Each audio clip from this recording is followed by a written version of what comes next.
to deal decisively with anyone found causing disharmony or beating the drums of war.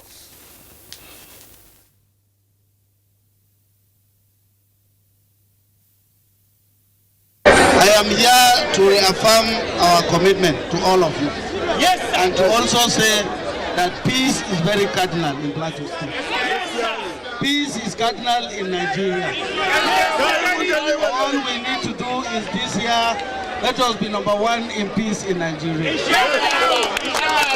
And any other thing can come after that. Dagwam Izere of Jos, Ada Emmanuel Azik, appreciated the governor for fulfilling his campaign promises by building infrastructure pursuing the path of peace and progress of the state. He promised the continued support of his subjects to the government to enable it to discharge its responsibilities to the citizenry. And to other matters now, a road accident has occurred along Lokoja Abaji Road. The incident happened with an articulated vehicle lost control, caused multiple accidents. Some of officials of the Interior Ministry who were returning from a 2-day retreat were also affected. Although no lives were lost to the incident, but some of the injured were begging for emergency. Now, this is the news on NTA International, reaching you from Abuja. Stay tuned for more news after this timeout.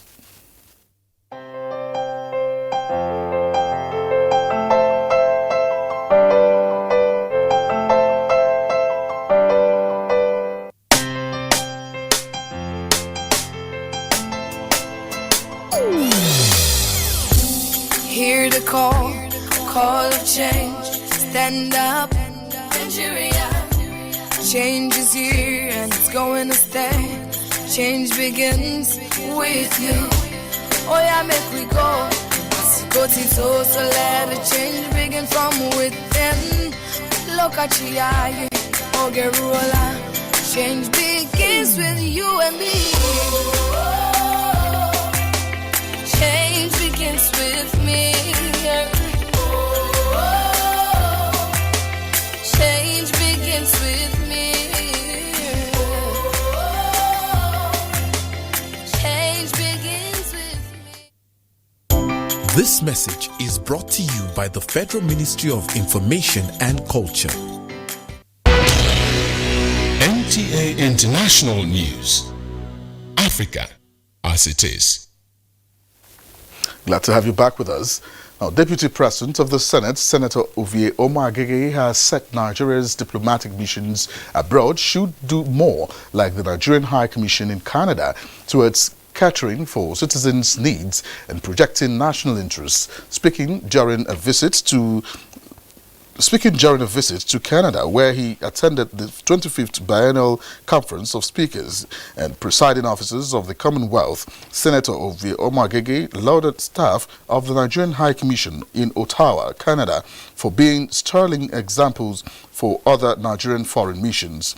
Omo-Agege equally expressed deep appreciation to Nigeria's acting High Commissioner, Mr. Joseph Atodo, for being sensitive to the needs of Nigerians living in the country and projected the vision and mission of President Muhammadu Buhari's next level agenda. Now, Galilee is one of the foremost regions in Israel. This is because of the history tied to the region, especially during the times of Jesus Christ. Ruth Aguele was on a tour with some pilgrims from Nigeria who had the opportunity to connect to some of these legacies.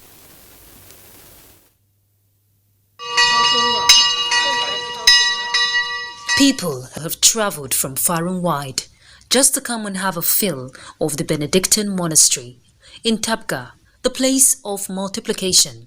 Now, not because of its aesthetic architecture, but because it is said to be the place where Jesus performed miracles when he fed 5,000 people, built in 1982 during the Byzantine era.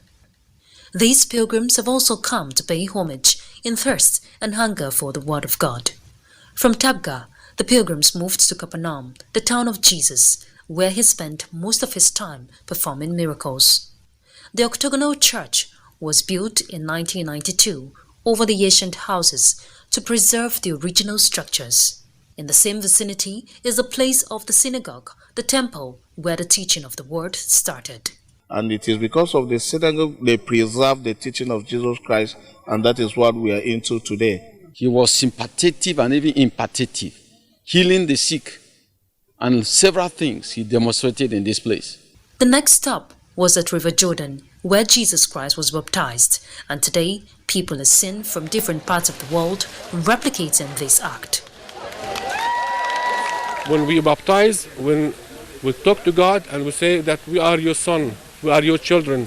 So the new covenants of the believer doing it during the baptism. And I have faith that whatsoever is my heart desire, as I touch the water of the River Jordan, my case is settled.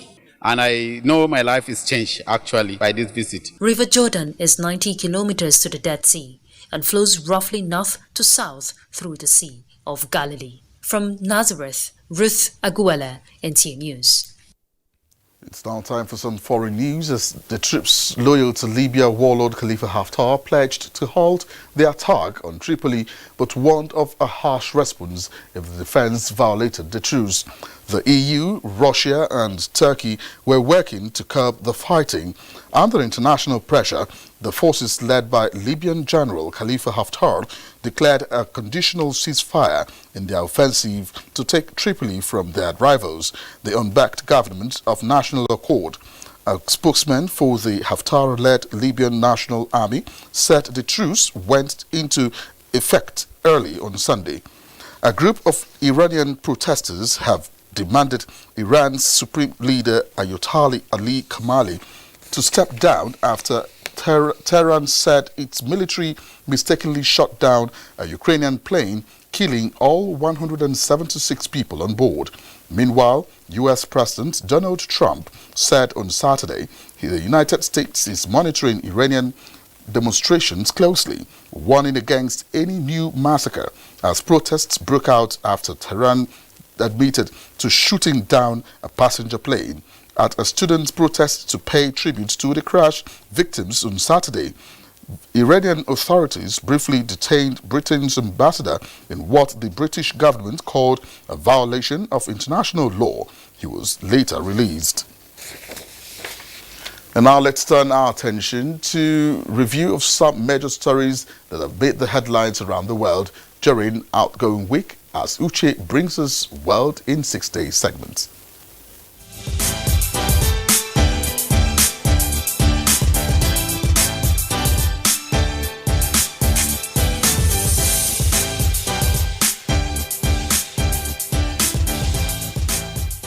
Hello and welcome to top stories around the world in the past 6 days. First from Britain, where Parliament approved Brexit, ending years of arguments that toppled two governments and divided a nation. Britain will leave European Union by the end of January. The House of Commons erupted in cheers after members of Parliament ratified Prime Minister Boris Johnson's divorce deal with Brussels' 330 votes to 231, drawing a line under an extraordinary era of political drama and chaos. On the US-Iran crisis, Iran carried out a ballistic missile attack on air bases housing U.S. forces in Iraq late Tuesday in retaliation for the killing of General Qasem Soleimani. In a live telecast, President Donald Trump announced that no American nor Iraqi was harmed. Trump said he would impose more economic sanctions on Iran and demanded that U.S. allies leave the nuclear deal so a new pact can be negotiated.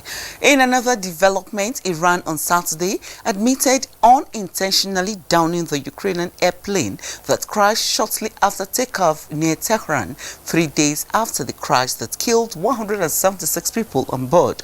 Canada and the UK had called for a full and thorough investigation into the crash, which different causes were speculated.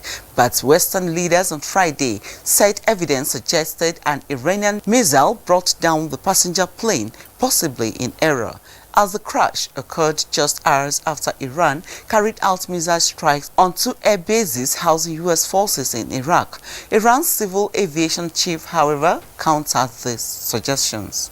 Meanwhile, the U.S. House of Representatives moved to action by approving a symbolic resolution seeking to limit President Trump's ability to declare war on Iran. The measure passed the Democratic-run chamber 224 against 194. It aims to mandate congressional approval for any conflict with Iran, except in cases of an imminent attack against the U.S. Away from that, Taiwan's President Tsai Ing-wen secured a second term after her victory in an election dominated by the island's relationship with China.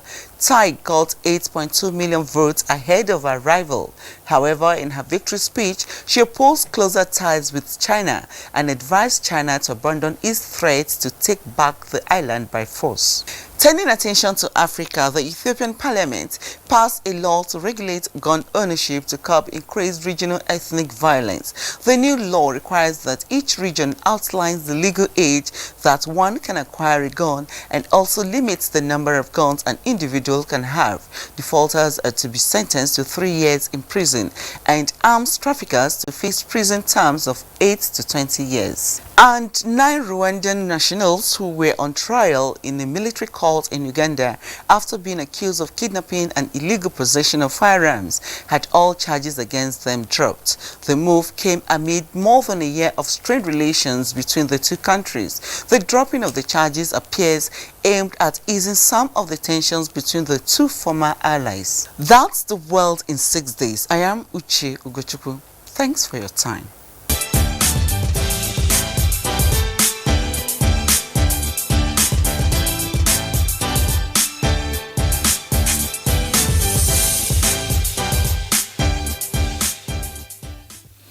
Thank you, Uche, for the update. Now, President Muhammadu Buhari has described the death of Sultan Qaboos bin Said Al Said of Oman as a great loss, not only to his country, but also the entire humanity, because of his record as a peacemaker and tireless mediator for peace in the troubled Middle East.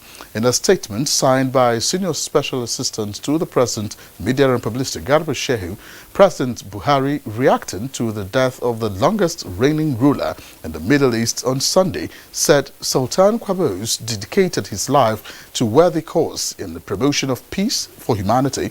President Buhari explained that the late Oman ruler had also transformed his once poor country into a modern state, and his record would be remembered for years to come.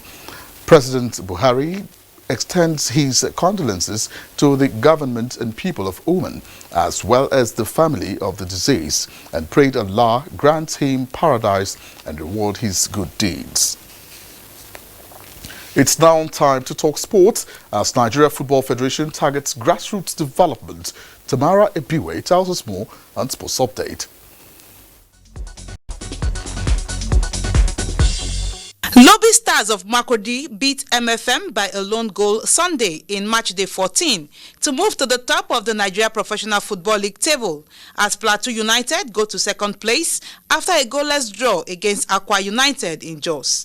Dakada FC beat Rivers United 2-1, while Wiki Tourist lost 2-1 to Sunshine Stars in Akure. For a more successful footballing career for players within and outside the country, the Nigeria Football Federation says its unrelenting efforts at grassroots development will begin to yield results in the coming years. The reason the Federation focuses more on age-grade competitions. With this kind of attitude we have of bringing young players to graduate to the senior teams, we are likely to, in very near future, to see more Nigerian players doing very well. Football clubs within Oyo State, including Nigeria Union of Journalists and National Youth Service Corps, are set to compete in the maiden Sunday Dare Oyo Unity Cup, built to kick off January 25 in Ogbomosho. Lukman Hassan reports that the draws for the 3-week competition in Ogbomosho produced 4 groups with 16 clubs from the 14 federal constituencies of the state. Our project is aimed to promote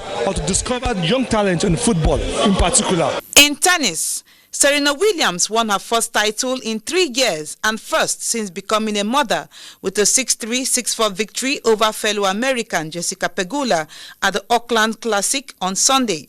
Meanwhile, Novak Djokovic inspired Serbia to victory in the inaugural ATP Cup as his 6-2, 7-6 singles win over Rafael Nadal helped his country beat Spain 2-1 in Sydney on Sunday. With sports update, Tamara Ibiwe, NTA News.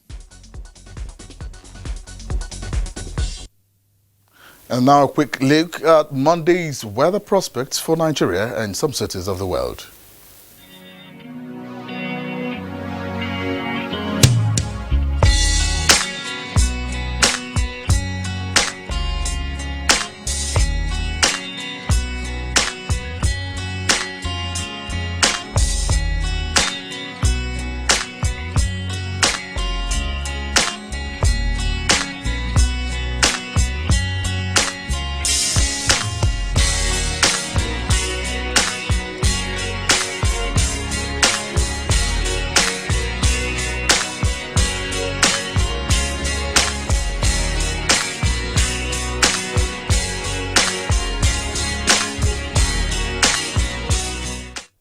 And that weather prospects wraps up our news on NTA International. Many thanks for watching. Good evening.